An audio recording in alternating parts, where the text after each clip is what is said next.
Hello, hello, hello, and welcome to English Learning for Curious Minds by Leonardo English, the show where you can listen to fascinating stories and learn weird and wonderful things about the world at the same time as improving your English. I'm Alistair Budge, and today is part 3 of our 4-part mini-series on gangsters and robbers, violent criminals who have managed to capture the public's attention. In part 1, we talked about the real Peaky Blinders and the criminals of the late 19th century and early 20th century Birmingham. Then, in part 2, we talked about Al Capone, the Italian-American Prohibition-era gangster and leader of the Chicago Outfit.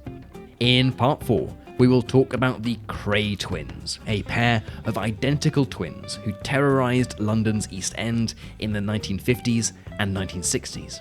And in today's episode, part 3, we will be talking about the notorious gangster and bank robber, the man called by the FBI Public Enemy Number 1, John Dillinger.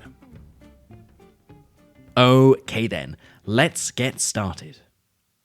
Our story starts with the arrival of a small boy, John Herbert Dillinger, on June the 23rd of 1903, in Indianapolis, the capital of Indiana in the northeast of the United States of America. His parents were honest, middle-class Americans.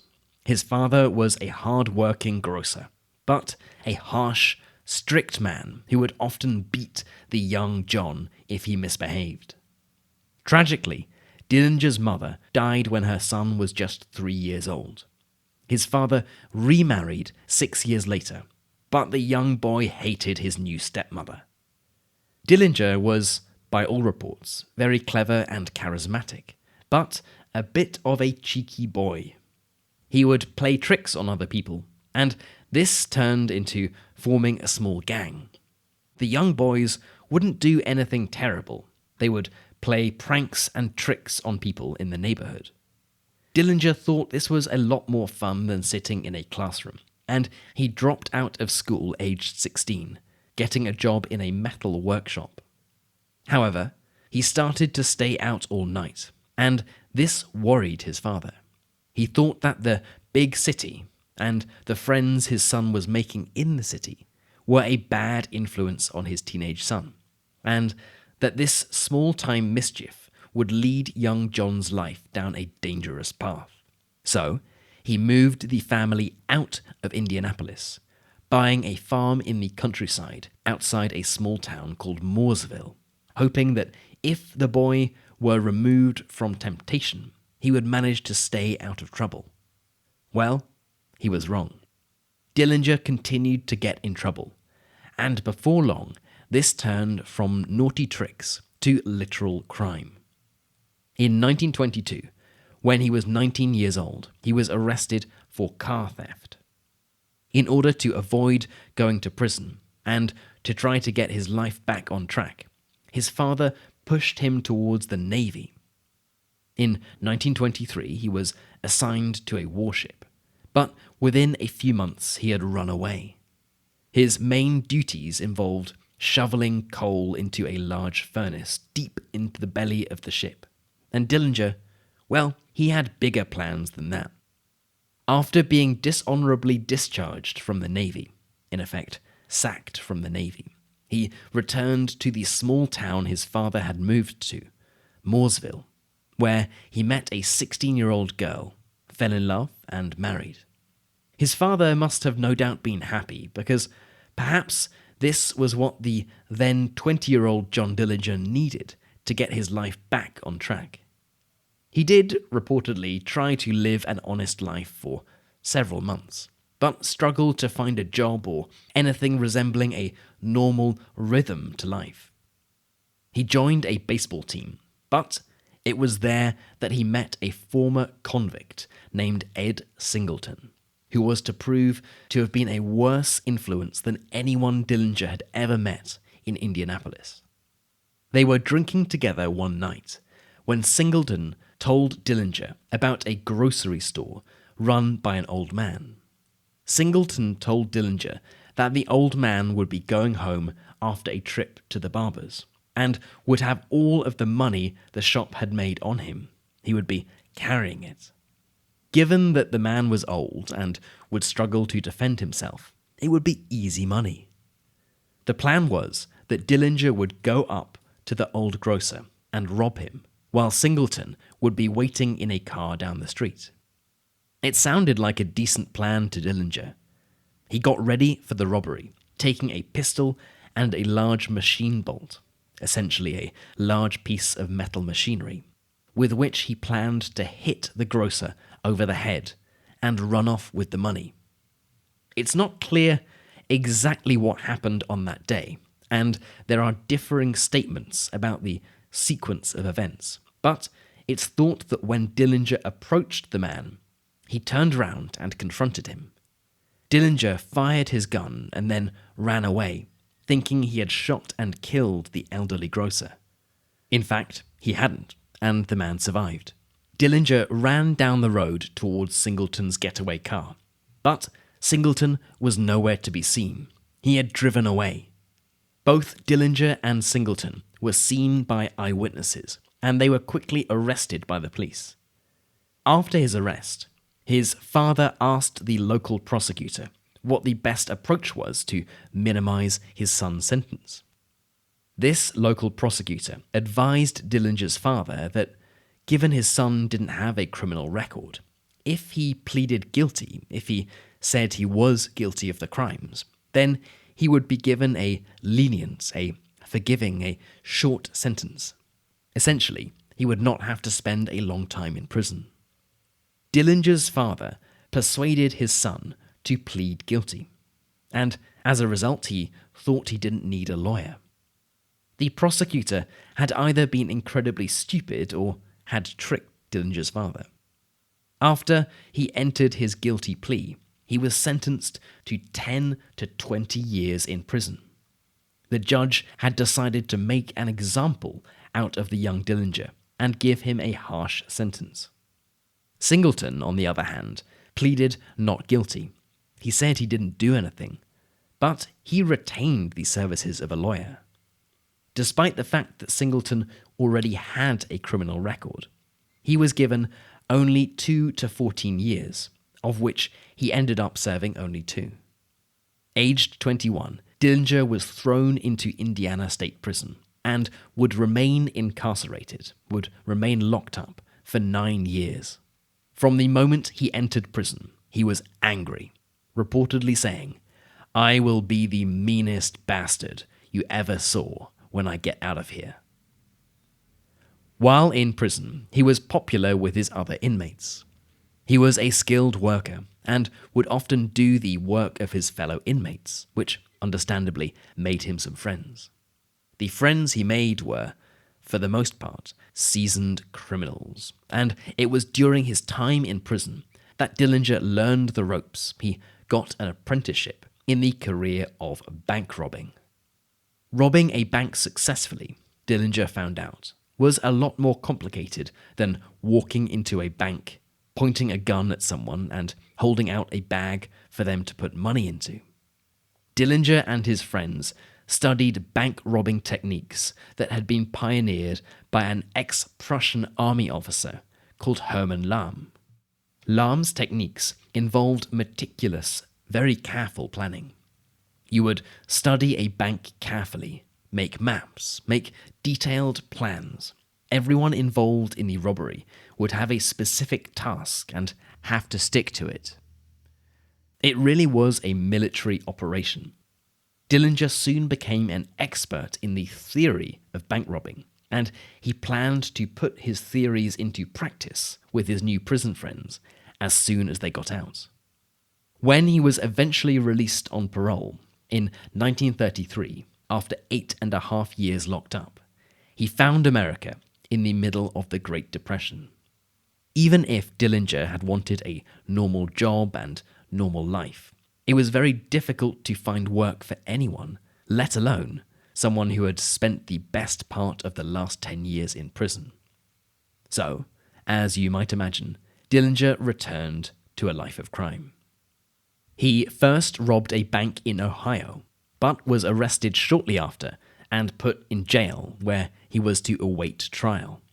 Just on a linguistic note, jail and prison are often used interchangeably, but there is an important difference.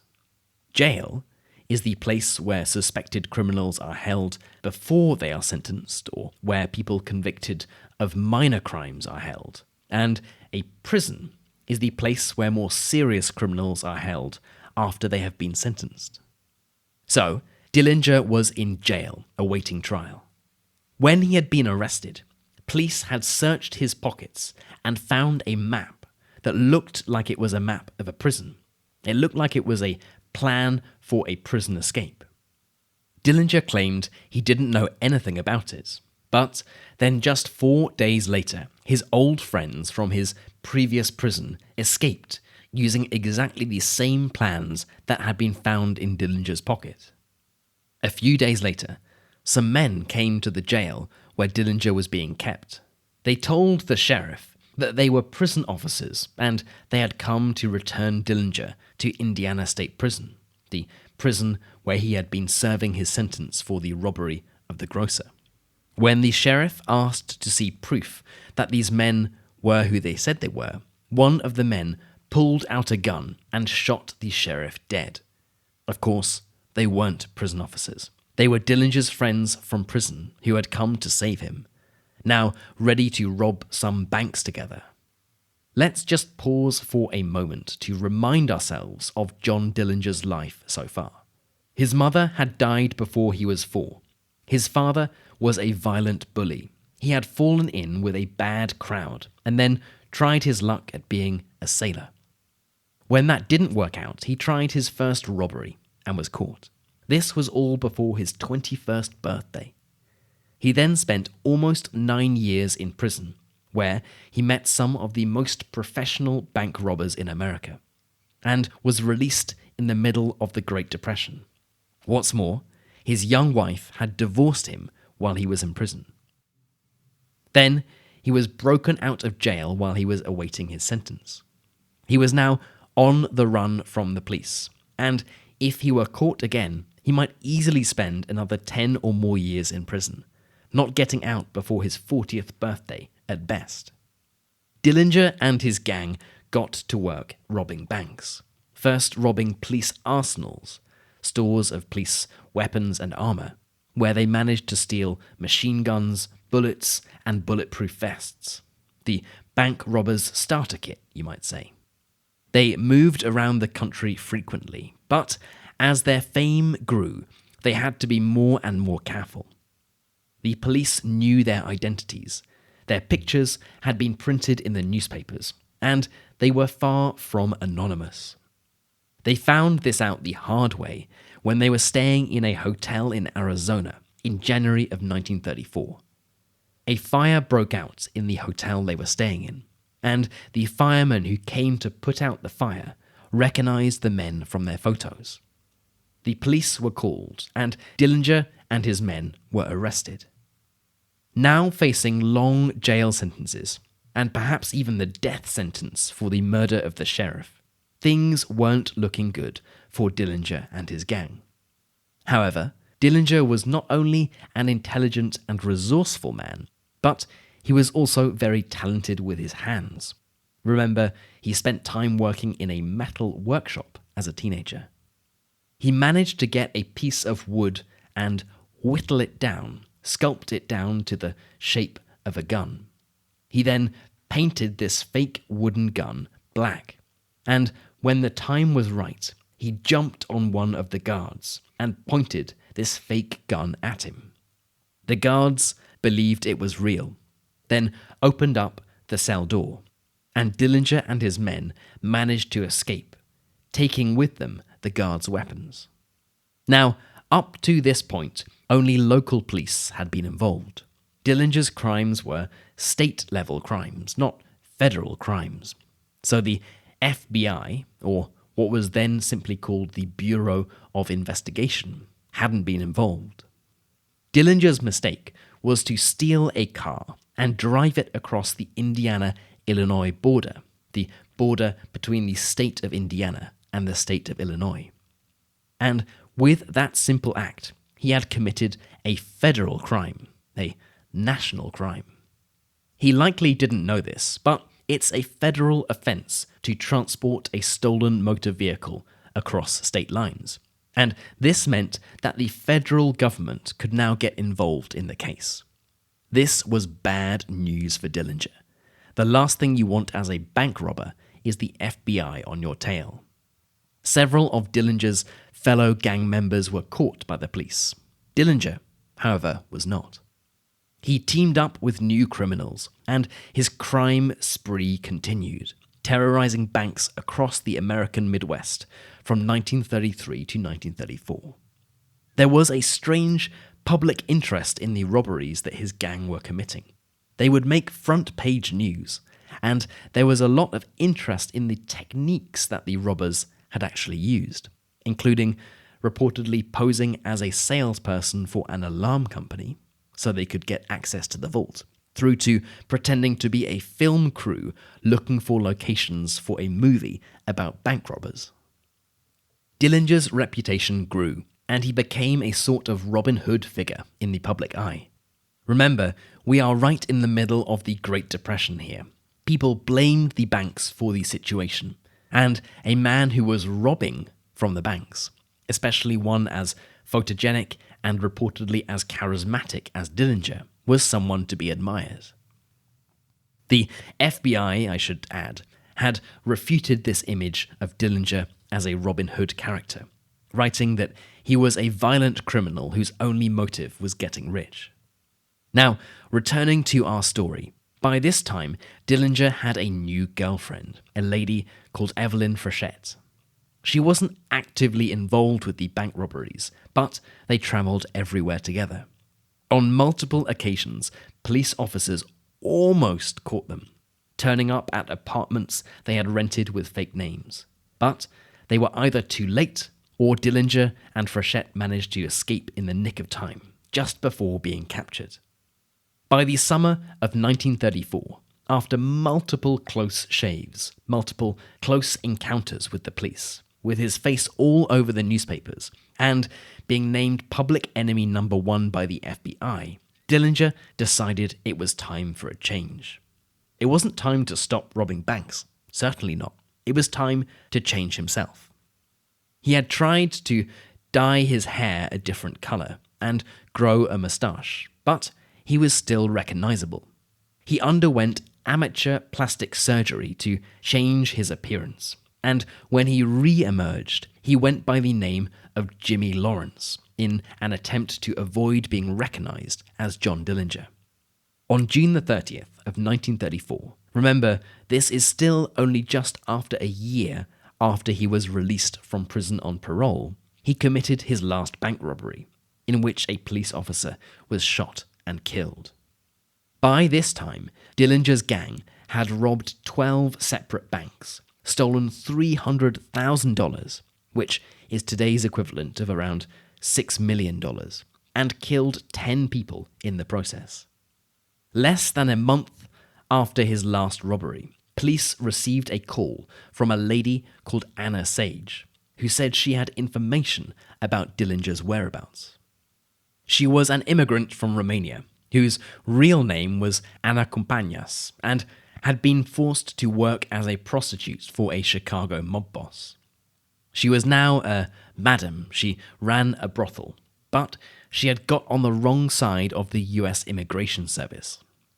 Long story short, she was going to be kicked out of the country, and she thought that if she could help the authorities get Dillinger, then she would be allowed to stay. It's not completely clear how Dillinger knew Compañas, or Sage, but it's thought that Dillinger's girlfriend knew her. Anyway, Dillinger trusted Compañas, and it was this trust that was to be his downfall. Compañas struck a deal with the FBI. She told them that she, Dillinger, and Dillinger's girlfriend would be going to see a movie. She would wear an orange dress so that the police could recognize her. When they saw her, they would find Dillinger. They would be together. Sure enough, Compañas, Dillinger, and his girlfriend turned up at the movie theatre. As they were leaving, the lead FBI agent, a man named Melvin Purvis, looked Dillinger in the eye. He had finally found the most wanted bank robber in America. Purvis lit a cigar, which was the pre-arranged signal to show his colleagues that Dillinger had been identified. Dillinger realized something was going on. He pulled out a gun and started to run. But not before 3 FBI officers had managed to shoot him 3 times, killing him almost instantly. As he lay outside on the street, blood streaming from his head, onlookers reportedly pushed forward and put their handkerchiefs in his blood. That was the extent of how famous Dillinger was. And that was it. Not much more than 13 months after it really started, the bank robbing career and life of America's most wanted man was over. His successful capture by the FBI is thought to have been the one case that really catapulted the organization to nationwide fame, to be an organization that was deeply feared by criminals. Without Dillinger to lead it, the bank robbing gang was no more. And according to the FBI's official website, the events of that sultry July night in Chicago marked the beginning of the end of the gangster era. When it comes to the legacy of Dillinger himself, if this story was somewhat familiar to you, it's probably because you have seen the 2009 film Public Enemies with Johnny Depp, where Dillinger is portrayed as a charismatic but troubled man, which doesn't seem to be too far from the truth. Like all of the other characters we'll encounter in this series, there's no doubt that Dillinger was a criminal, a danger to society, and probably not a very nice man at all. But if one has to compare him to Al Capone, the Peaky Blinders, or even to the Cray twins, who we will meet in the next episode, he seems a little bit less dangerous. Yes, he was a bank robber. Yes, he was probably also a murderer. But there was a certain element of Robin Hood to him. He might not have given money back to the poor, and there might not have been any noble aim to his robberies. But the fact that so many people in 1930s America felt cheated by the entire financial system meant that, to many, Dillinger's crimes weren't really crimes at all. Okay then, that is it for today's episode on John Dillinger, part 3 of our 4-part series on 20th century gangsters and criminals.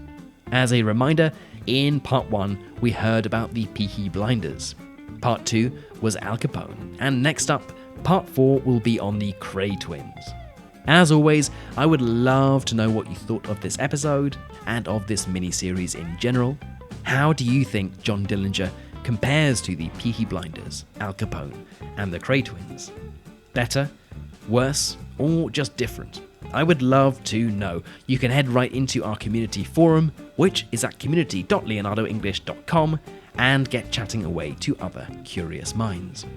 You've been listening to English Learning for Curious Minds by Leonardo English. I'm Alistair Budge. You stay safe, and I'll catch you in the next episode.